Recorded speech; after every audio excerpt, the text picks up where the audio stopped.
मी कविता मुलांच्या या सत्रामधील मुलांना व्यासपीठावर येण्याची विनंती करते. सर्वप्रथम गौरवी गंभीरे. नमस्कार. माझे नाव गौरवी सुनील गंभीरे. मी इयत्ता 3री अ मध्ये शिकते. माझ्या शाळेचे नाव शिक्षण प्रसारक मंडळीची मराठी माध्यम शाळा निगडी पुणे. आपल्या सर्वांना माहीत आहे, हिवाळा हा एक थंडीचा ऋतू आहे. हिवाळ्यात आपल्याला गरम गोष्टी व नवनवीन गोष्टी खाव्याशा वाटतात, हो ना? तर चला ऐकूया माझी हिवाळ्याच्या दिवसात कविता. हिवाळ्याच्या दिवसात खूप थंडी वाजते. हिवाळ्याच्या दिवसात खूप थंडी वाजते. हिवाळ्याच्या दिवसात चिंच खाऊ वाटते. हिवाळ्याच्या दिवसात खूप थंडी वाजते. हिवाळ्याच्या दिवसात बोरे खाऊ वाटते. हिवाळ्याच्या दिवसात खूप थंडी वाजते. हिवाळ्याच्या दिवसात उन्हात बसू वाटते.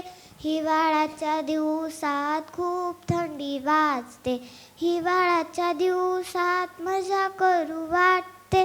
ह्या हिवाळ्याच्या दिवसात आपण सारे मजा करू, आपण सारे मजा करू. धन्यवाद. तनय मुळे. नमस्कार, माझं नाव तनय महेश मुळीये. आज मी जी कविता सादर करणार आहे त्या कवितेचे नाव कोकणातले गाव.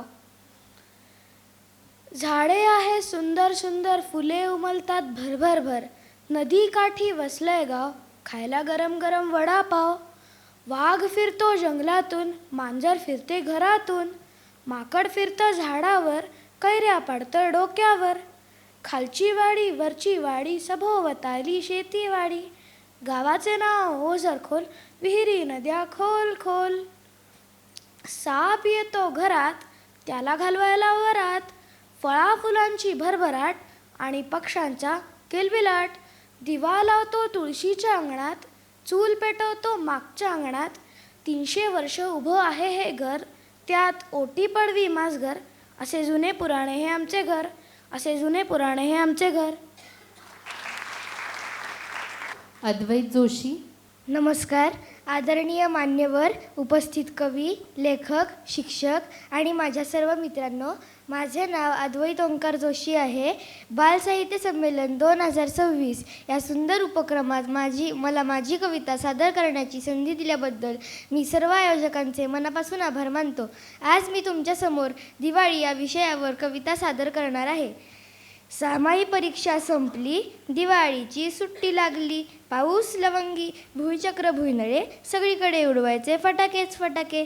चकल्या कारंजा चिवड्या घ्यायचा, फराळावर ताव मारायचा. दिवे लावायचे घरभर, कंदील आणायचे डझनभर.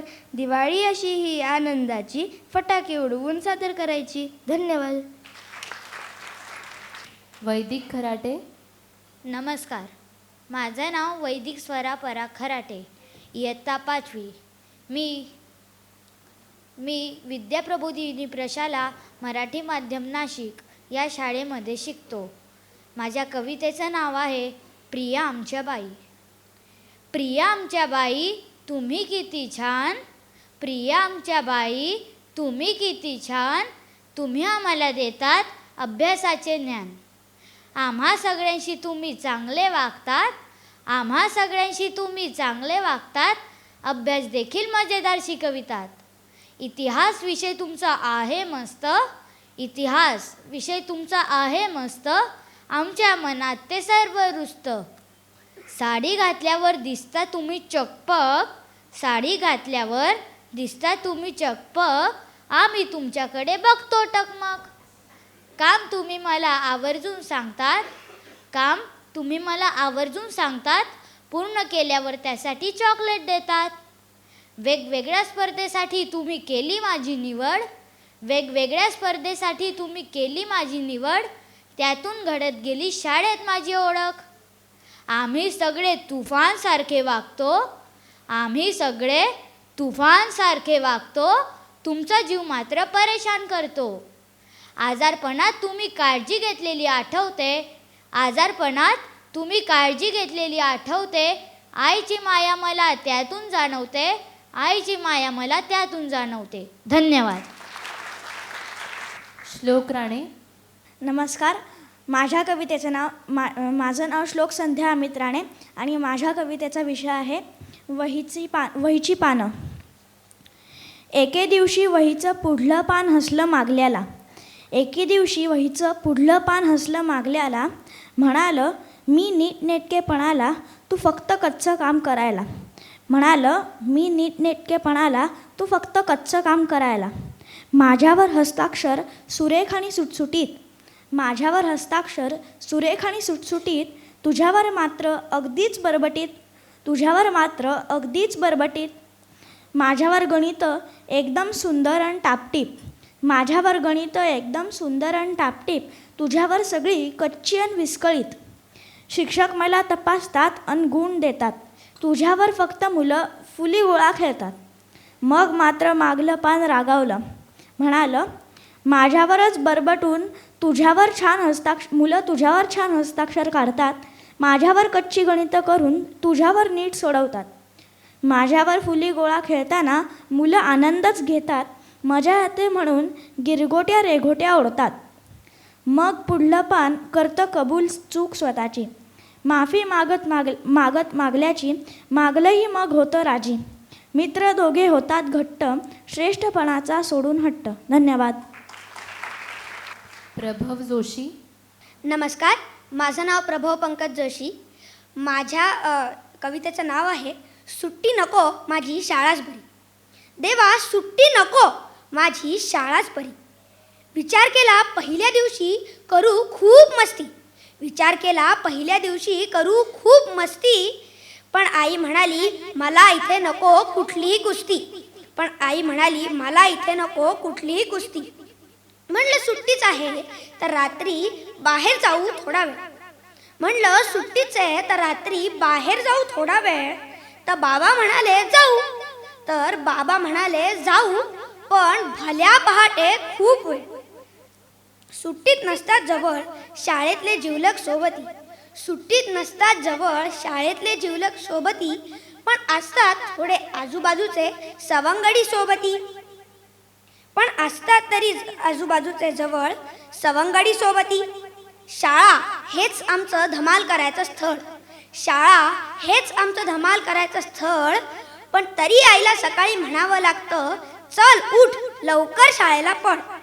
पण आता काही विद्यार्थी शाळेलाच कंटाळतात, पण आता काही विद्यार्थी शाळेलाच कंटाळतात.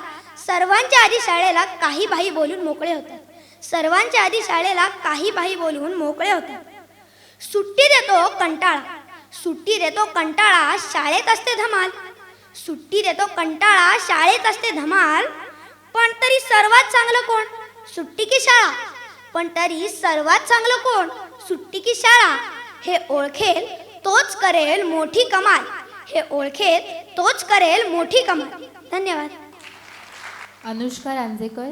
नमस्कार. माझे नाव अनुष्का कृष्ण रांजेकर आहे. मी विजन इंग्लिश मीडियम स्कूल नरे इयत्ता 6वी मध्ये शिकते. आज मी तुमच्या समोर एक स्वयंपाकघरातील कविता सादर करून दाखवणार आहे. कवितेचे नाव आहे स्वयंपाकघरातील प्रयोग. चला तर मग सुरू करूया.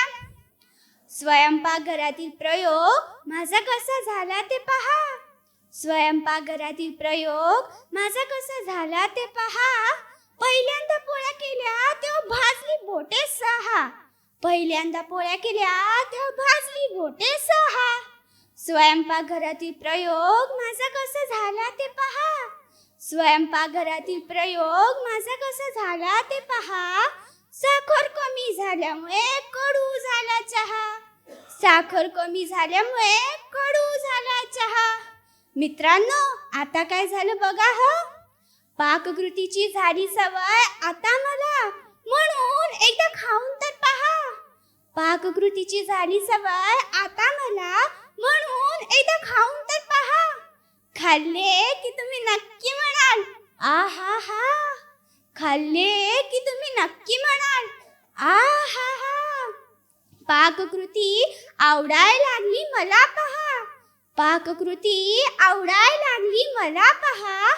आता बनवू शकते पोळ्या, भात, लाडू आणि मस्त चहा. आता बनवू शकते पोळ्या, भात, लाडू आणि मस्त चहा. स्वयंपाकघरातील प्रयोगांची कला जोपासली मी पहा. स्वयंपाकघरातील प्रयोगांची कला जोपासली मी पहा. आनंदाने मी हसले हा हा हा. आनंदाने मी हसले हा हा हा. धन्यवाद. तेजस्विनी कसबे. नमस्कार, माझे नाव तेजस्विनी प्रियंका हिम्मत कसबे. मी शिशुविहार प्राथमिक शाळा येथे इयत्ता 7वीमध्ये शिकत असून माझ्या कवितेचे नाव आहे पाखरांची शाळा. नवीनच वाटते ना ऐकायला की पाखरांचीही शाळा असते. नवीनच वाटते ना ऐकायला की पाखरांचीही शाळा असते. ती विजेच्या तारांवर आणि पिंपळाच्या झाडावर भरते. पोपट दादा गुरुजी झाले मिठू मिठू म्हणत शिकवू लागले. पोपट दादा गुरुजी झाले मिठू मिठू म्हणत शिकवू लागले. सुतार पक्षी ठकठक करून फळा बनवतो. शिंपी पक्षी पानांचे मग दप्तर शिवतो. मोर दादा शिकवतो नृत्यकला छान. कोकिळताईच्या गाण्यावरती हरपूनच जाते भान. मोर दादा शिकवतो नृत्यकला छान. कोकिळताईच्या गाण्यावरती हरपूनच जाते भान. सुंदर निळ्या आकाशात होई मैदानी खेळाचा सराव. पंखांमधल्या बळाने नव्या जिद्दीचा आराव. सुट्टी झाली की सर्व पक्षी भरारी घेती आकाशी. किलबिल किलबिल स्वर गुंजती अथांगाशा आभाळी. किलबिल किलबिल स्वर गुंजती अथांगाशा आभाळी. धन्यवाद. अनय परांजपे. नमस्कार, माझे नाव अनय देवेंद्र परांजपे. मी DES सेकंडरी शाळेत 6वीत शिकतो. इथे उपस्थित सर्व पालकांना, शिक्षकांना आणि मान्यवरांना माझा नमस्कार. आज मी जी कविता सादर करणार आहे तिचे नाव आहे पावसाळा आणि उन्हाळा. पावसाळा आणि उन्हाळा दोघांमध्ये येतो हिवाळा. पावसाळा आणि उन्हाळा दोघांमध्ये येतो हिवाळा. पावसाळ्यात झाडे हिरवीगार, उन्हाळ्यात झाडांनी मानली हार. पावसाळ्यात झाडे हिरवीगार, उन्हाळ्यात झाडांनी मानली हार. हिवाळ्यात नवीन पानांसाठी उघडले दार. पावसाळा आणि उन्हाळा दोघांमध्ये येतो हिवाळा. पावसाळ्यात गोष्टी सांगते आजी, उन्हाळ्यात डोकी दुखायला लागली आमची. पावसाळ्यात गोष्टी सांगते आजी, उन्हाळ्यात डोकी दुखायला लागली आमची. हिवाळ्यात खायची गरम गरम भजी. पावसाळा आणि उन्हाळा दोघांमध्ये येतो हिवाळा. पावसाळ्यात भरली तुडुंब नदी. उन्हाळ्यात दुपारी बाहेर जायची घेत नाही कोणी तसदी. पावसाळ्यात भरली तुडुंब नदी. उन्हाळ्यात दुपारी बाहेर जायची घेत नाही कोणी तसदी. हिवाळ्यात भरते सगळ्यांनाच थंडी. पावसाळा आणि उन्हाळा दोघांमध्ये येतो हिवाळा. धन्यवाद. संबोधी गवई. नमस्कार, मी संबोधी संदीप गवई, इयत्ता 7वी, जवाहर नवोदय विद्यालय, शेगाव, बुलढाणा. माझ्या कवितेचे शीर्षक आहे जीवन झाडांचे. शांत उभी झाडे ती न हालती न डोलती. शांत उभी झाडे ती न हालती न डोलती. आपसात बोलती ती पाणी दिल्यावर खुश होती. आपसात बोलती ती पाणी दिल्यावर खुश होती. आपल्याला श्वास देते ती, आपल्याला श्वास देते ती. काही फळे तर काही फुलेही देती, काही फळे तर काही फुलेही देती. काय असतं त्यांच्या जगामध्ये, काय असतं त्यांच्या जगामध्ये. ऊन वारा पाऊस ती झेलती, ऊन वारा पाऊस ती झेलती. कोणी तोडती काही झडती, कोणी तोडती काही झडती. तेव्हा हळूच ती रडती, तेव्हा हळूच ती रडती, तेव्हा हळूच ती रडती. धन्यवाद. नमस्कार रसिक हो, माझे नाव वीरेन विनोद महाजन. मी इयत्ता 7वीत शिकतो. माझ्या शाळेचे नाव विजन इंग्लिश मीडियम स्कूल नरे. मी आज आपणासमोर स्वरचित कविता सादर करणार आहे. माझ्या कवितेचे नाव झाडं. झाडं असतात आधी खूप छोटी, झाडं असतात आधी खूप छोटी.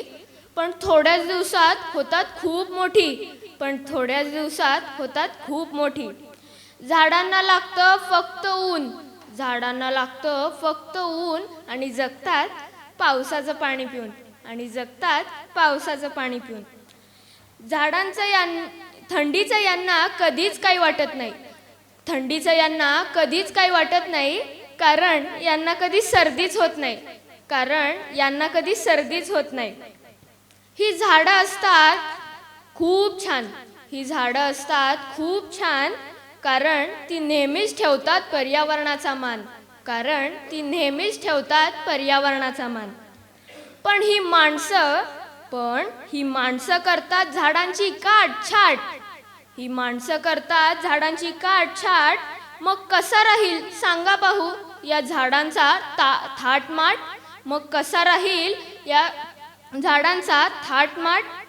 म्हणूनच आज आपण सर्व मिळून घेऊया आण. ठेवायचे स्वच्छ हे पर्यावरणाचे रान. धन्यवाद. समृद्धी दामले. नमस्कार, माझं नाव समृद्धी किरण स्वाती दामले. मी इयत्ता 9वीत शिकते. माझ्या शाळेचं नाव IES चंद्रकांत पाटकर विद्यालय मराठी माध्यम माध्यमिक विभाग डोंबिवली पूर्व.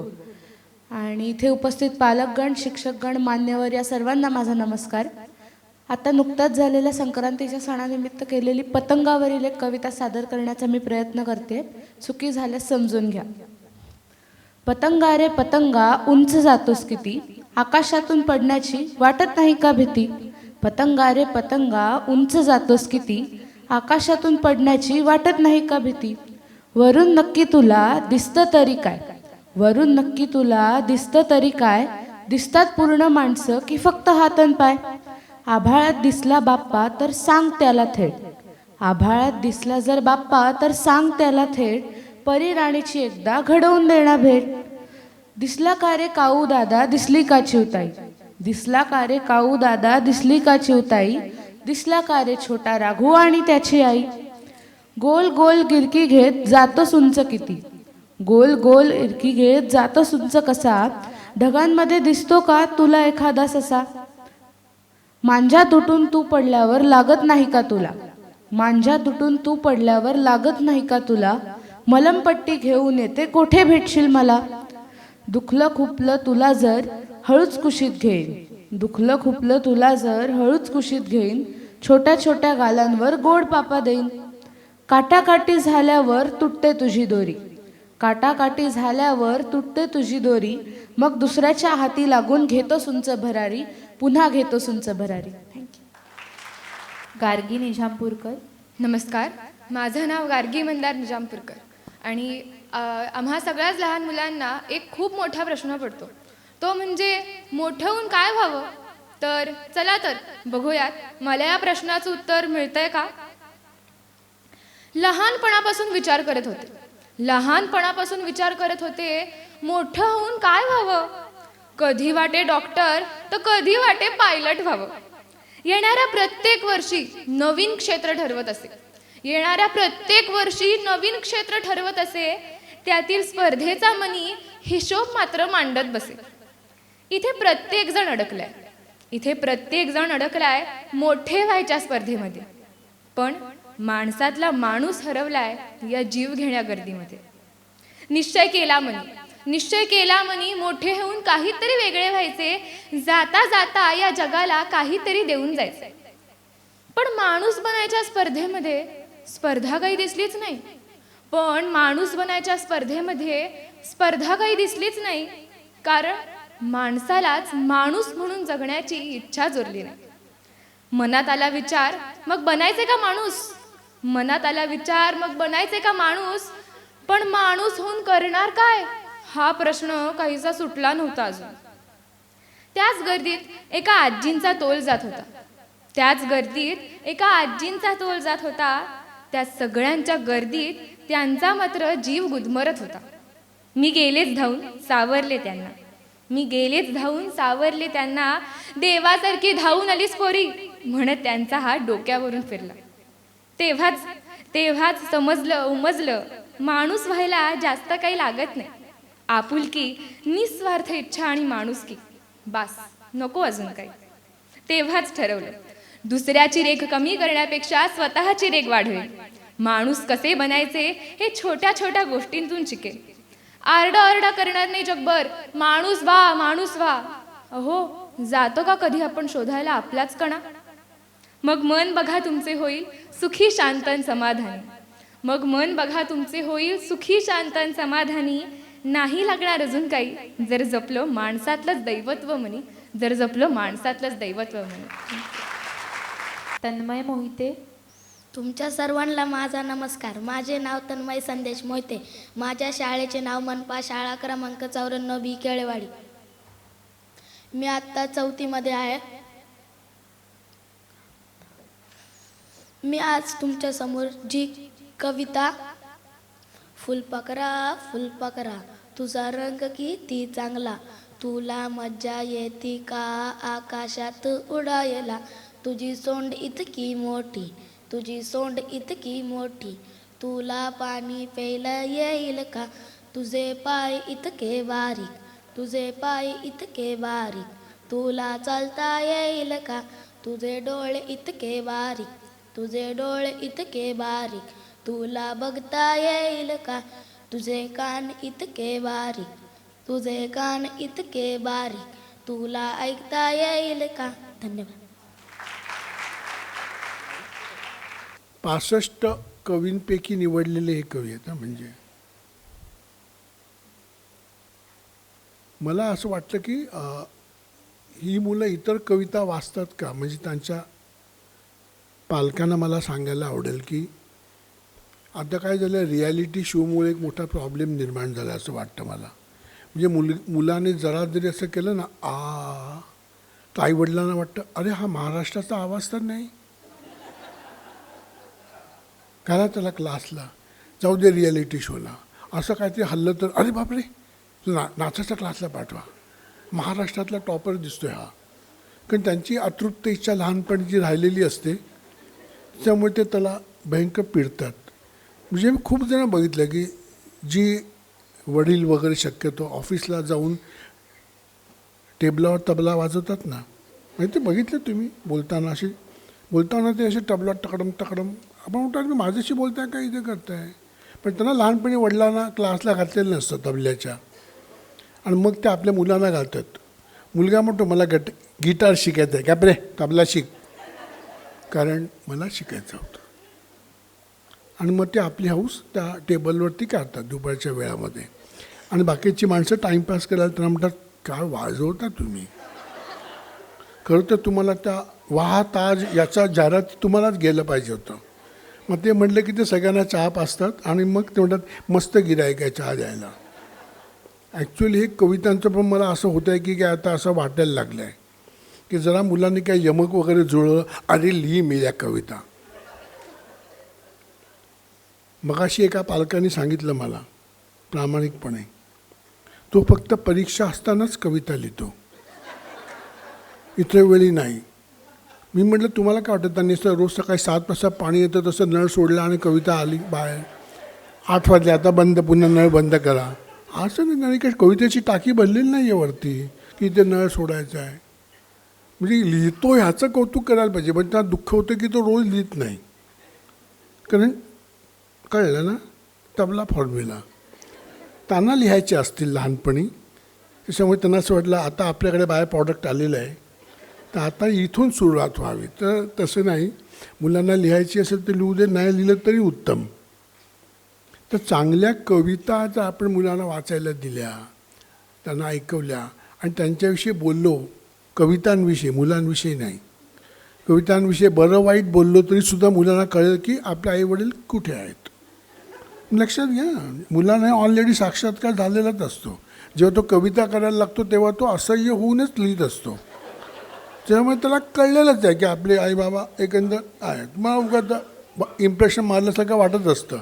नंतर तसं नाही, तर मग हा कवी मला आवडत नाही, तर मुलं फक्त एवढंच म्हणतात बरं, हे कळलं असेल तुम्हाला. हे तर मी घरात अनुभवतोच या गोष्टी. त्यामुळे कवितेविषयी त्यातल्या गोष्टींविषयी आपण जर मुलांशी बोललो तर त्याच्यामध्ये वेगळेपण तुम्हाला जाणवू शकेल. कारण कविता आहे ना ही 2 पातळीवरती कशी असावी याची जाणीव मुलांना द्यावी लागते. म्हणजे आत्ता जी जीवन मरण झाडांवरची कविता होती, तर त्या कवितेमध्ये कसं होतं की ते कवितेमध्ये अपडाऊन्स वेगळे आहेत. म्हणजे आत्ता जी शेवटी एका मुलीने कविता वाचली मोठेपणी पतंगाची, तर पतंगाची संपूर्ण कविता आणि शेवट हे पूर्ण भिन्न आहे, मॅचच नाही होत आहे. म्हणजे अगोदर ती अत्यंत बालकविता वाटते की तुला पतंगावरती कावळा दिसला का, आणि शेवट मात्र इतका विचार करणारा वेगळा आहे. म्हणजे एकंदर घरातून काहीतरी त्याच्यावरती काम झालेलं असावं असं मला वाटायला लागलं ती कविता वाचताना. किंवा ती मुलगी अचानक प्रगल्भ झाली असेल, काही शक्यता आहे मुलांच्या बाबतीत. पण मला असं वाटतं की त्या कवितेचा गंभीरपणे विचार करणं, बोलणं किंवा कविता समजून देणं ते खूप अभावाने जाणवतं आहे. म्हणजे एक असं पण करता येईल की पुढच्या वेळी स्पर्धा घेण्याच्या अगोदर आम्ही शिक्षण विभागातर्फे एखादी कवितेची कार्यशाळा घेऊ आणि त्या कार्यशाळेमध्ये काय लिहावं हे आम्ही अजिबात सांगणार नाही, कसं लिहावं आणि बाकीचे कसे लिहित आहेत याविषयी गप्पा मारू. काय लिहायचं ते त्यांनी ठरवावं. कारण खूप वेळा काय होतं की कार्यशाळा म्हटलं तर एका म्हणजे विनाशकाले माझ्या आयुष्यात असा एक प्रसंग आला की मला एका कार्यशाळेत जावं लागलं दुसऱ्यांच्या. तर ते मुलांना काय लिहा याची यादी देत होते, म्हणजे भयंकरच. आणि पहिलं त्यांनी आईला वेठीस धरलं, हां सगळ्यांनी आईविषयी चांगलं लिहा. अरे केवढं जग बदलेलं ना सगळ्यांच्या आया चांगल्या असतील तर. म्हणजे चमत्कार होऊन जाईल. 1920-47पर्यंत भारत विकसित व्हायला थांबायलाच नको, 10 मिनिटातच होऊन जाईल एकदम सगळ्यांच्याच आया. आणि मुलांनी ते भसाभस लिहायला सुरुवात केली, का समुद्राची शाई केली आणि आकाशाचा कागद केला वगैरे. या पारत अरे नको एवढं समुद्र फुकट घालवू, शिल्लक राहू दे थोडा. सगळ्यात लिहायला वापरला तर राहणार काय शिल्लक. आणि आई प्रेम सोबत जी काही विशेषण आहेत तो पहिली तुम्ही लक्षात ठेवा की जेव्हा माणूस विशेषणं लिहायला लागतो ना तेव्हा त्याला काही समजलेलंच नसतं. म्हणजे कवितेमध्ये नेमकेपणा येतोय का, बोलण्यात नेमकेपणा येतोय का. मी जर म्हटलं की ही कविता नाही सॉलिड आहे, म्हणजे काय मस्तच आहे, म्हणजे ना अफलातूनच आहे, म्हणजे जाम ग्रेटच आहे, म्हणजे तुम्हाला एवढंच कळलं की यांना कवितेला काही कळलेलंच नाही आहे. तर काय आहे ग्रेट हे सांगता येतं का. म्हणजे मुलांनी कविता लिहिल्यानंतर आपण म्हटलं की मला सांग नाही का चांगली आहे, तेव्हा तो विचार करायला लागतो. हा एक फायदा. आणि आपल्या मताला किंमत आहे हे जेव्हा कळतं तेव्हा मुलगा अतिशय विचारपूर्वक मत मांडतो. लक्षात ठेवा, मुलाचं कौतुक नाही करायचं आहे, मुलाच्या कामाचं कौतुक करायचं आहे आपल्याला. आपण कौतुक करायला का घाबरतो मराठी माणसं. वा, छान, सुंदर हे अमराठी शब्द आहेत, कुठल्याही घरामध्ये हे उच्चारले जात नाहीत. अगदी जीवावर आलं तर आपण म्हणतो की ठीक आहे. टॉन्सिलचा त्रास, पुढे येतच नाही आवाज. तर म्हणा ना चांगलं लिहिलं आहे, मला जर समजावून सांग, मला नाही कळत, तर तो आणखी चांगलं लिहायचा प्रयत्न करेल. आणखी चांगल्या वेगळ्या कविता वाचून दाखवल्या तर तुला ह्यातली कुठली आवडते, तुझी आवडते की शांताबाईंची आवडते, विंदा करंदीकरांची आवडते, का आवडते, काय वेगळेपण आहे, त्याचं त्याला शोधू दे. तर खूपच फरक पडले. म्हणजे मी अशी खूप आशा बाळगते की पुढच्या वेळी आणखी सशक्त कविता येतील. काही चांगल्या कविता मला आढळल्याच याच्यामध्ये. विशेषतः ती वहीचं पान, म्हणजे त्याच्यामध्ये येणारं गोष्ट, किंवा पावसाळा उन्हाळा या कवितेत तो स्वतःतून बाहेर पडण्याचा केलेला प्रयत्न, किंवा झाडांचं जीवन मरण, झाडांचं विश्व. पण शक्यतो मुलं उपदेश करणार नाहीत. मुलं का उपदेश करतात.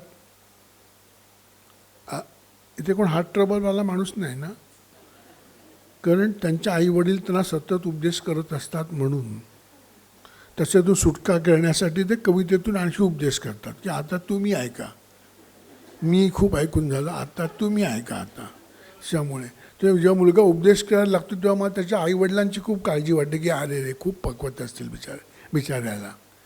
त्याच्यामुळे मुलगा जो उपदेश करत नसेल तर त्याच्या घरचं वातावरण चांगलं आहे असं मी समजतो. 2 पातळीवरती कशी असते कविता, एक 2 छोट्या गमती तुम्हाला सांगतो आणि थांबतो. विंदांचीच कविता आहे. विंदांच्या बालकवितांचा 7 पुस्तकांचा संग्रह मिळतो, तो मुद्दामून घ्या, पॉप्युलर प्रकाशननी काढलेला आहे. प्रत्येक कविता ही बालकविता जरी असली तर ती मुलांना मुलांची वाटते आणि मोठ्यांना मोठ्यांची वाटते. हे त्यातलं वेगळेपण आहे. असं शांताबाईंच्या पण आहेत, कुसुमाग्रजांच्या आहेत, पाडगावकरांच्या आहेत. विंदांची एक कविता आहे की खुर्ची म्हणाली अरेश तुला, केव्हा येणार चालायला तुला. खुर्ची म्हणाली अरेश तुला, केव्हा येणार चालायला तुला. स्टूल म्हणाले त्याच वेळी, जेव्हा हाताने वाजवशील टाळी. हे ऐकून पंखा हसला, पाय नसून फिरत बसला. ही गंमत आहे. पण काही माणसं खुर्चीसारखी असतात जी स्वतः काहीच करत नाहीत आणि इतरांना तुम्ही कधी करणार आणि हे कधी करणार आणि ते कधी करणार हे विचारत बसतात. आपण ज्या जिल्ह्यात राहतो ती माणसं खूप दिसतात तिकडे. काही माणसं स्टूलासारखी असतात. स्टूल काय म्हणतं, जेव्हा हाताने वाजवशील टाळी. म्हणजे आधी मला कार्यकारी मंडळावरती घ्या तर माझ्यातून काम होईल, नाही तर काय मला शक्य नाही. किंवा विधान परिषदेचं अध्यक्षपद द्या किंवा महामंडळावरती घ्या तर काम करणं शक्य नाही, तर नाहीच. लक्षात घ्या, पाय नसून पंखा फिरला. म्हणून खुर्ची आणि स्टूल हे एका पातळीवरती असतात आणि जे पाय नसून फिरतात ते वरच्या पातळीवरती असतात. आपल्याला आयुष्यात खुर्ची व्हायचं आहे का स्टूल व्हायचं आहे का पंखा व्हायचा आहे ही कविता मोठ्या माणसांना शिकवते. लहान मुलांना त्यातली गंमतच वाटते. म्हणजे कवितेतले गमती काय आहेत, बारकावे काय आहेत, हे जर आपण मुलांशी बोलत गेलो तर मुलांच्या कवितेत सुधारणा होईल. पुढच्या आम्ही प्रयत्न करू की थोड्या काही वेगळ्या कविता आम्ही मुलांना ऐकवू. त्याच्या अगोदर शांताबाईंच्या ऐकवू, पाडगावकरांच्या ऐकवू, त्यातली गंमत काय हे समजावून सांगू आणि मग स्पर्धा घेऊ. म्हणजे नक्की फरक पडेल. दुसरं ह्यांच्या कविता मला असं ऐकताना असं वाटलं की त्यांच्या वयाचा विचार केला तर काही शब्द त्यांनी खूपच जड शब्द वापरले. म्हणजे एक शब्द तो होता की स्थळ. आपण असं म्हणत नाही हे स्थळ मला आवडलं नाही. आपण मुलाकडे त्या विचित्र नजरेने बघू ना, असं काय म्हणाला की त्याला काही बालभट्टीचा सिंड्रोम झाला का, प्रॉब्लेम आला का, असं काय स्थळ बे म्हणा. कुठल्या मुलगाचं म्हणे का आता माध्यान्ह झाली वाटतं, अरे बाळ नीट बोल, काय झालं तुला, दुपार झाली वगैरे म्हण, काय गरम होत आहे म्हण. पण असा शब्द वापरणार नाही. एक शब्द तर त्यांनी असं वापरला की कला जोपासली पाहिजे. थोडं कठीण आहे जोपासणं. आत्ता जर मुलाशी बोलायला लागले की तुम्ही कला जोपासा म्हणजे काय करायचं, बी कॉम्प्लेक्स वगैरे घ्यायची का, मला काही. म्हणजे काही पालक तर मला असं सांगतात येऊन की माझ्या मुलाला कवितेची गोडी लावा. हा काय एशियन पेंट आहे का लावायला. म्हणजे कुठून लावायची, पुढून मागून काय करायची काय. मी काय डबा घेऊन फिरतोय का हातात कवितेच्या आणि समजा मी लावलीच उद्या म्हणजे आता ती काढा आणि नाटकाची लावा म्हणजे 2 डबे घेऊन फिरायला लागेल. सगळं गोडी लावा असं तुम्ही विचार करू नका. की तुमचा मुलगा कविता लिहित नसेल तर उगाच निर्णय घेऊ नका आणि मला येऊन सांगू नका की नाही प्लीज तुला गोडी लावा ना कवितेची, पुढच्या वेळी आम्हाला स्पर्धेत भाग घ्यायचा. तर अशी लावता येत नाही. तर आपण प्रयत्न करू शकतो.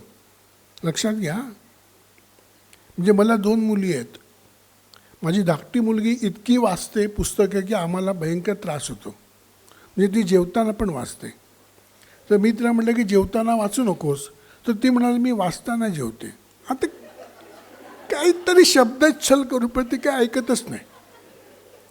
मोठी मुलगी अजिबातच वाचत नाही, ती फक्त चित्रच काढते. ती म्हणते की नाही मला चित्र काढून बरं वाटतं.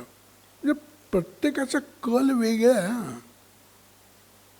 म्हणजे माझी धाकट्या मुलीने वाचतो, आमच्याकडे 1000 पुस्तकं असलेली पुस्तकं पडलेली असतात, पण म्हणून माझ्या दोन्ही मुलींनी सतत वाचलं पाहिजे असं म्हणणं नाही. तिचा कल वेगळा आहे. एखादी तुमची मुलगी कविता करत नसेल, चित्र काढत नसेल, तर तिचा कल कुठे आहे? तर त्याकरता अनेक एक्सपोजर्स मुलांना द्यावी लागतात, आणि ती पण डोक्यावर बर्फाची लादी ठेवून. लक्षात ठेवा, 3 दिवस झाले, आता दुसरं. असं नाही करून चालणार. पालक झालो म्हणजे आपल्याला बर्फाची फॅक्टरी काढण्याचं लायसन मिळालेलंच असतं. ते डोक्यात शांत ठेवायला लागतं, पुन्हा पुन्हा प्रयत्न करावे लागतात. तर नेमका तुमच्या मुलांचा कल ओळखा, आणि स्पर्धा आहे म्हणून कविता कर असं न करता काहीही कर, पण मी सोबत आहे हा विश्वास दिला तर मुलं आणखी पुढे जातील आणि वेगळं करतील. सक्ती नको या आपण करू. त्याचा कल ओळखू आणि त्याच्या दृष्टीने त्याला काय मदत करता येईल असं बघूया. पुढच्या वेळी आम्ही नक्की कार्यशाळा घेऊ आणि फरक तुम्हाला जाणवेल असं मी सांगतो आणि थांबतो. धन्यवाद.